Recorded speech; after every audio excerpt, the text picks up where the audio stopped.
Hello everyone welcome back to government job Odisha. ए सप्ताहर तीन बड़ सरकारी नियुक्ति को ए वीडियो रे आमे देखिबा जापाई बोलिकी आमर तीन प्रकार योग्यता मध्य रही जेमती कि डिप्लोमा 10th आउ ITI। तो एका संगरे ए तीन प्रकार सरकारी नियुक्ति को वर्तमान मु आपण मानकु देखेबी आउ ए तीन प्रकार जाक नियुक्ति पाई मु संक्षिप्त सूचना आपण मानकु देबी ता सहित एमानकर ऑफिशियल वेबसाइट रो लिंक मध्य आपण मानकु देबी आउ ता सहित एमानकर ऑफिशियल नोटिफिकेशन मध्य मु आपण मानकु देबी। ओके तेबे वीडियो को आगक नेबा पूर्व आपण मानकु कहिबी जो तीन प्रकार सरकारी नियुक्ति कथा वर्तमान आमे डिस्कशन करिबा ए तीन प्रकार जाक सरकारी नियुक्ति को डिटेल वीडियो मु आपण मानकु आगरु मध्य देइची सेथि पई वर्तमान मु एकाथरे जेहेतु आमे तीनटा जाक सरकारी नियुक्ति को डिस्कशन करिबा तेणु आपण मानकु शॉर्ट रे सूचना देबी बा संक्षिप्त सूचना देबा सहित ऑफिशियल वेबसाइट रो लिंक भी देबी ऑफिशियल नोटिफिकेशन मध्य देखे देबी आ जो माने को डिटेल रे देखिबार इच्छा से माने प्लेलिस्ट को जाई कि यार डिटेल वीडियो गुडा को मध्य देखि परिबे अलग अलग भाबरे।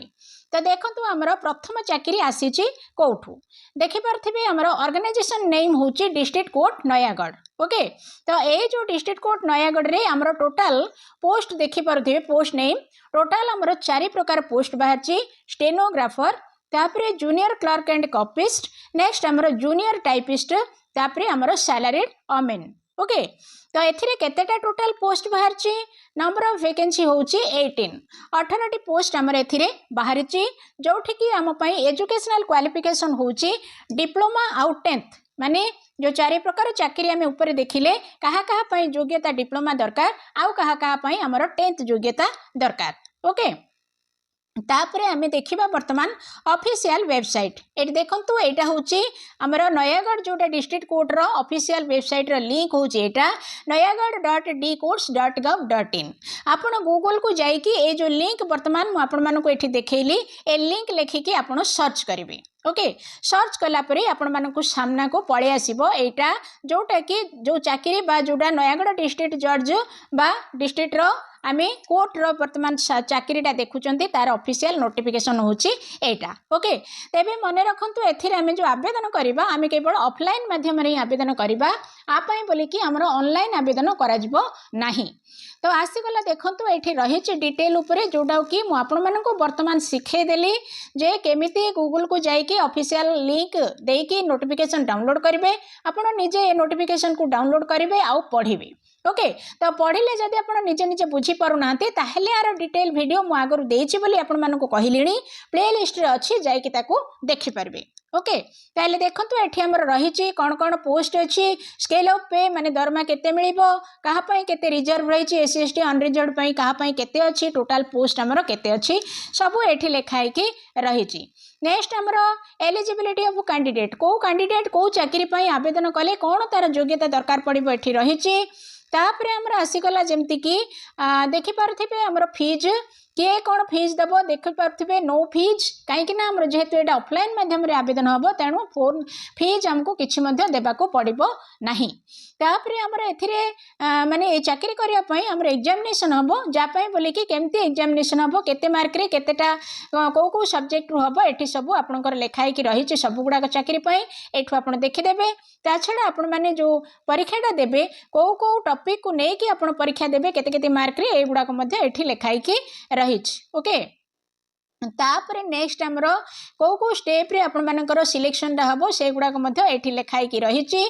लास्ट को निश्चित भाव रे आमर रहिथिबो कोन जे आसीगला देखंतु एप्लिकेशन फॉर्म आपन को जो ऑफिशियल नोटिफिकेशन डाउनलोड करबा सिखेली आपण ऑफिशियल नोटिफिकेशन टा को डाउनलोड करिवे तापरे ए जो एप्लिकेशन फॉर्म रो प्रिंट आउट बाहर करके याको फिल अप करिवे ता सहित एठी देखि परथिबे जहा जहा डॉक्यूमेंट अटैच करिया पई कुआइछि डॉक्यूमेंट अटैच करके आपण एथिरे आवेदन करि परिबे। ओके तापरे आसिला हमर द्वितीय चाकरी हमर आसीच कोठू ना देखि पारथिबे हमर ऑर्गेनाइजेशन नेम होची district court Koraput district court रु आसीची ए जो चाकरी हमर एथिरे मध्ये हमर बाहरची देखि पारथिबे 2 प्रकार चाकरी बाहरची पोस्ट नेम स्टेनोग्राफर बाहरची आ जूनियर क्लर्क एंड कॉपिस्ट बाहरची। ओके तो एथिरे जदि टोटाल पोस्ट केतेटा ताहले टोटाल 12टी पोस्ट अच्छी आ या पई बोले कि हमर एजुकेशनल क्वालिफिकेशन दरकार पड़ जाउची डिप्लोमा।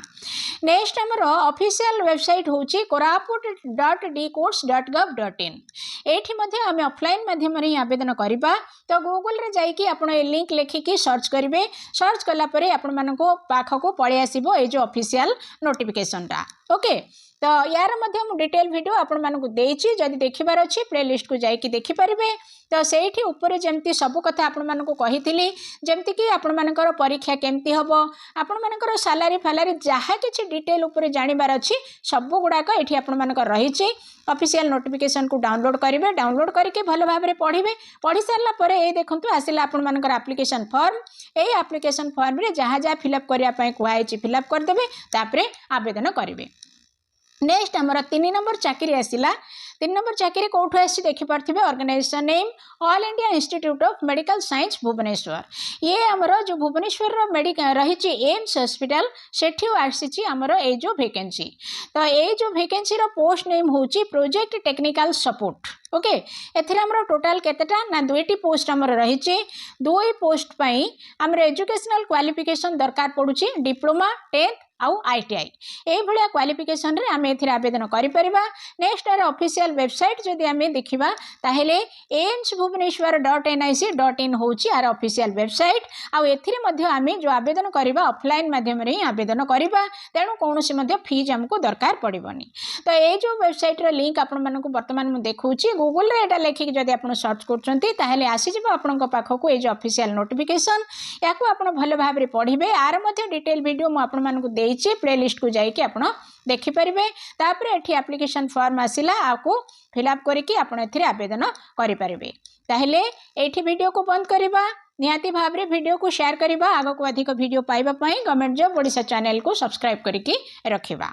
Thank you.